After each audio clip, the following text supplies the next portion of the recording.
Do you remember the first show you watched when you were younger? Some of you might say Arthur. What did the vet say? Pal's gonna have to stay here overnight. Blue's Clues.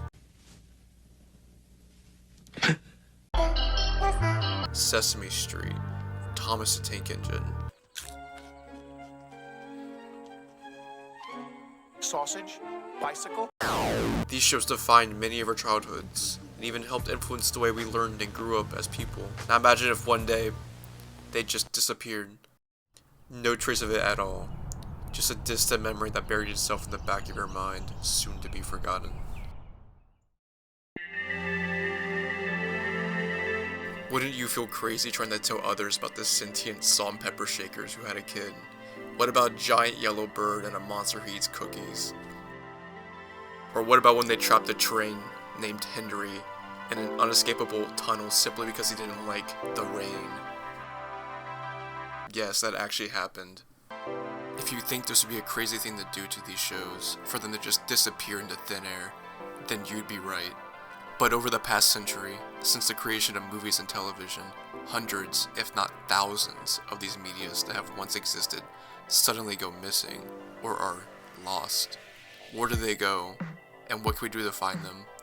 Join us today to learn more about the mysteries of lost media.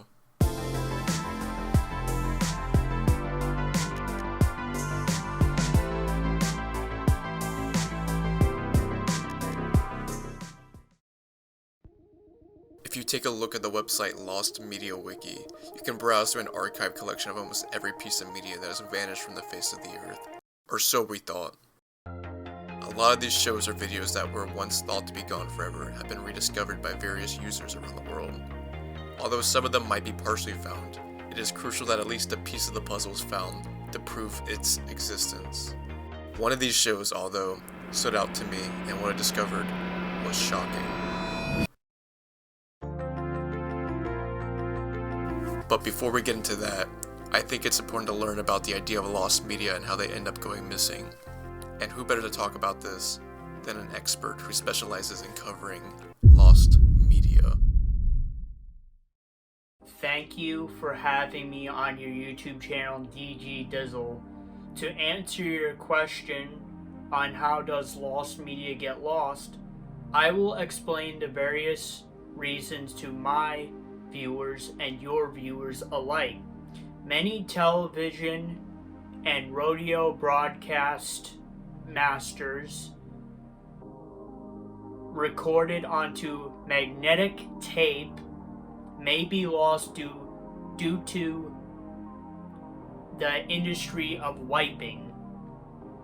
Motion picture studios also often destroy their original nitrate film elements, as a film and broadcast material was often considered as ethic miracle and of little historical worth after they made their revenue. Some media considered lost may exist in studios or public archives, but may not be available due to copyright or donor restriction rules. Due to the unstable nature of any format, film, tape, phonograph record, optical discs like CDs and DVDs, and digital data stored on hard drives, all naturally degrade over time, especially if not kept in correct storage conditions.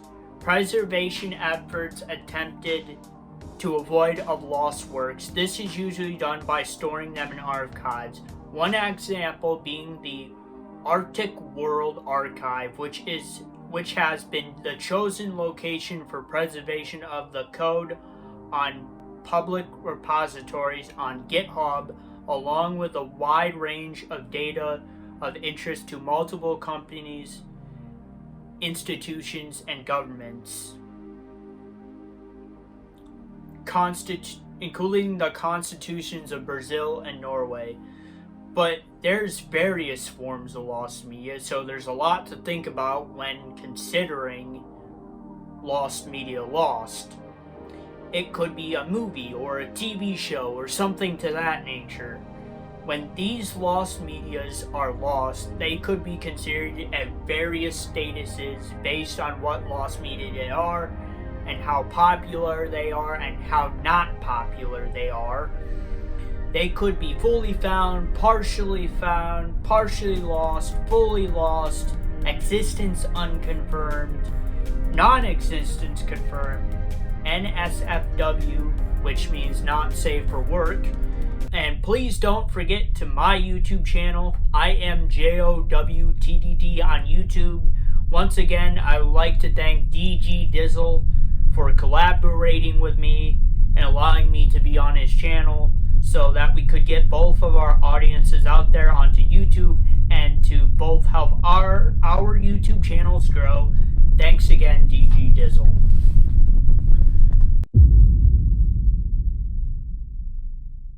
Thanks to JOWTTD for that brilliant segment. If you'd like to see more of his channel, it's going to be linked in the description below. Knowing what we know now, it is time to look at what really brings us here today. Cartoon Critters. In 1996, a show was set to premiere titled Cartoon Critters. Oh, hi! And welcome to Cartoon Critters, the show that brings you the truth behind the tune. It was hosted by two dog puppets, Dog's Body and Flair Pompito. Each episode consisted of a selection of cartoon shorts, then a following segment where Dog's Body would show the audience real-life footage of those animals and how they would behave in the real world. The next segment, however, was a lot more sinister. So, let's see what crazy creature I have to critterize this week.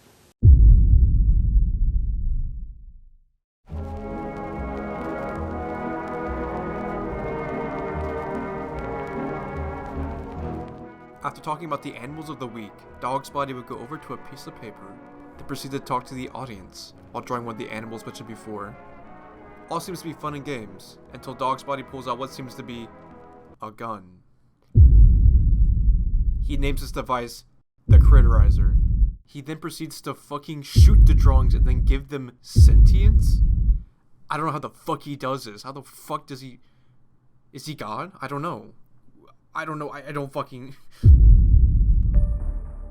Dude, I just realized this. Each abomination he creates fucking dies. He kills them. I don't know how he does it.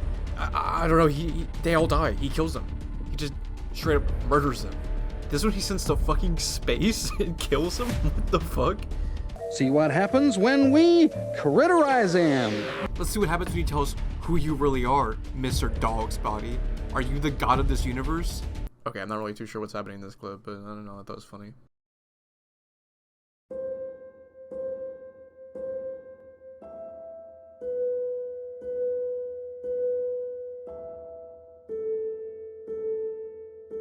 I hate to say it, but that wasn't even the most distressing part of this show. It gets so much worse. Listen, I may not be an expert on this, but I can sniff out abuse from a mile away. Fleur, are you listening to me? Hello? Is anybody in? You lied to me, didn't you? You low-down, sneaky, conniving... Dogsy, I can't pay you! It just can't be afforded! Fleur, that's the phone directory.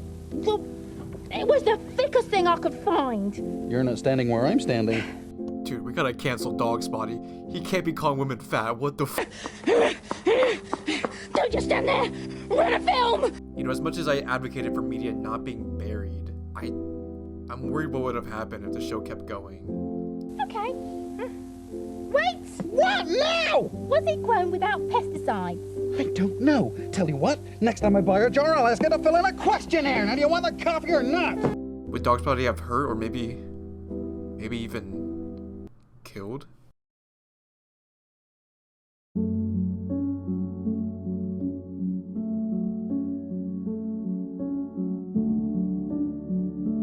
I'm not really sure what I can say that'll make what we experience here today any better. Cartoon Critter creators, listen to me. You have brought into existence one of the most evil TV characters I have ever seen. I'm sad to see that most of the show has gone missing and is considered lost media now. But part part of me is relieved that Dog's body is buried along with it. Let me out, Flurry. I've just remembered I need to be...